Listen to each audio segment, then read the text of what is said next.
Assassin's Creed Black Flag Resynced sold 2 million copies on day one. There is no doubt this is one of the year's biggest games, and perhaps one of the major success stories in the coming months. It's clear that millions of players are addicted to it. But why exactly? This is because Resynced is better than the original in almost every conceivable way. Many of us had a favorite game while growing up. It may have been during the Super NES era, when 16-bit indeed delivered the best graphics. It may have been the PlayStation 1, where it felt like nothing could surpass that polygon count. So it goes on and on, but the sentiment remains the same. I wish I could play this again. It's a loaded statement, of course, because you don't just want to replay it, which would still be fine, but to experience playing it for the first time. Cue the remakes, and boy has the games industry been more than happy to acquiesce. Ever since the smash success of 2019's Resident Evil 2, more and more studios have sought remakes. Reliable hits proven to be successful are far less risky than a new IP. A blueprint for a story, setting, and gameplay to build on with the chance to amend or improve different aspects. A graphics overhaul to immerse players all the more. Remakes are big business, but also a source of controversy, however mild, especially as major changes are introduced or sections removed. It's back! Jill! Jill, what happened? Jill, come in!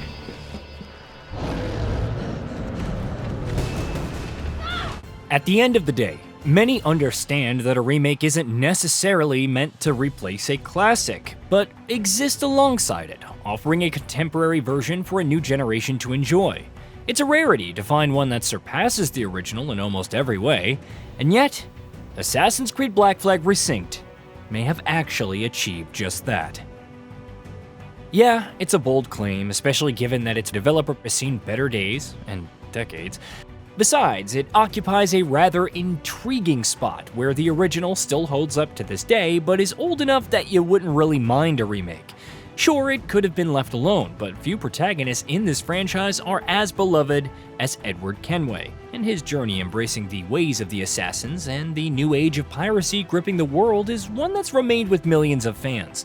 It's one that you'd want to experience again for the first time, knowing what's coming but still feeling all those emotions again, along with some new ones.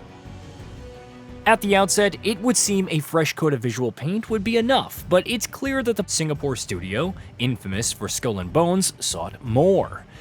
Instead of simply improving the character models and environmental textures while adding ray-traced reflections and ambient lighting, it went even further. Parkour is bolstered by smoother animations, which in turn complement its overall fluidity. The various ports and towns that you visit don't just look more detailed, they feel alive.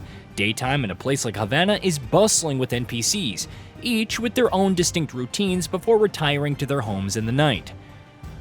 Dynamic weather can also significantly change an environment, thinning out people who would otherwise be out and affecting visibility, which in turn aids in sneaking around. The fact that weather plays an even more vital role when sailing, as hurricanes prove even more dangerous, there are even lightning strikes that you'll need to be careful navigating around, avoiding their explosive fury. But perhaps most important of all are the characters.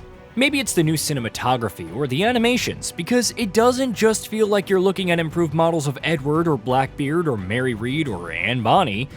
These feel like the characters complete with all the unhinged swagger and lingering darkness that define them. It's a reunion of sorts for longtime fans, and somehow these friends from almost 13 years ago feel more real than ever. A terrifying proposition for some, especially given their fate, but yet another aspect that deserves praise, especially when Resynced provides new missions that bring certain figures some much-needed closure. While all this is well and good, it means nothing without compelling gameplay. For its part, the development team took a rather interesting approach, not exactly rewriting the Assassin's Creed formula, but wholesale changing aspects as it saw fit. Tailing missions no longer desynchronize if your cover is blown, and instead change on the fly, which not only feels more realistic, but creates new gameplay opportunities not seen in the original, and an opportunity to flex the new combat system. Yes, it's a shame that you can't equip the hidden blades as dedicated weapons, but thankfully, you're not confined to the same two dual swords throughout. You may discover Altair swords, which recover some health after takedowns, or the Light Server's blades, whose heavy strikes can damage several enemies in an arc and also have greater range. And for those who want some gunblade action, there are even more pistol swords than before. As for the combat itself, it's fundamentally different from the original, relying more on parrying and takedowns, which would seem fine in and of itself, but Resynced thankfully takes things further with its environmental interactions. Kicking an enemy into a wall to stagger them, leading to a fatal takedown, is fantastic, as is sending them off a ledge to their death. The rope dart's early availability also opens up a whole new world of counters and combat tactics early on, and the overall transitions between melee and ranged weaponry feel so much more fluid. I can see some bemoaning the flourishes of the old combat system, but in terms of mechanics and responsiveness, Resynced is a worthwhile alternative.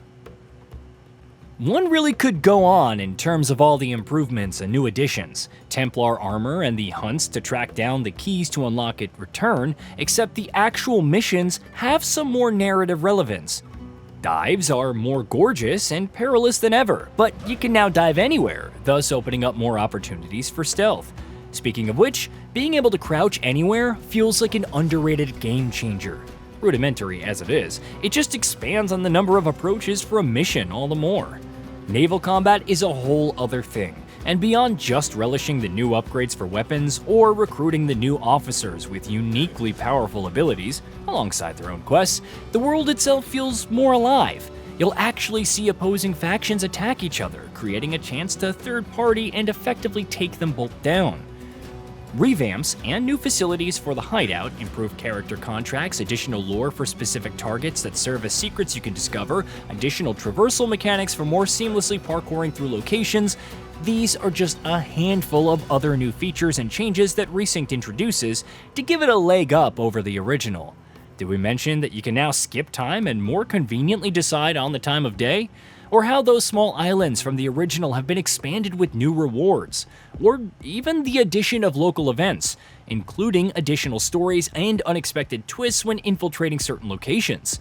That's not even getting into the endgame with its dedicated missions or Kenway's fleet, a gimmick turned into a proper system accessed in-game.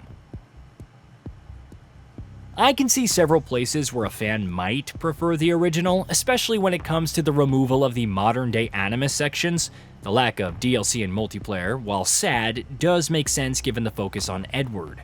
One may also take issue with how certain narrative elements, optional as they may be, are handled. But in every single way that matters, from its combat and exploration to the world design and presentation, Assassin's Creed Black Flag Resynced feels like a souped-up version of the original. It's a love letter in many ways, a tribute to a game that, at one point, represented more than one of the series' peaks, more of a reminder about freedom, lawlessness, and all, and that the developer behind it could still deliver an experience worth a damn. Maybe pursuing that reminder is ultimately what led to Resynced's inception. Either way, if you've never experienced the original, it's the best place to start, and one of the finer remakes out there. Hey, did you know that we at GamingBolt upload new videos every day? Stick around, drop a like, subscribe, and hit that bell. And let us know what kind of content you'd like to see in the future with a comment below.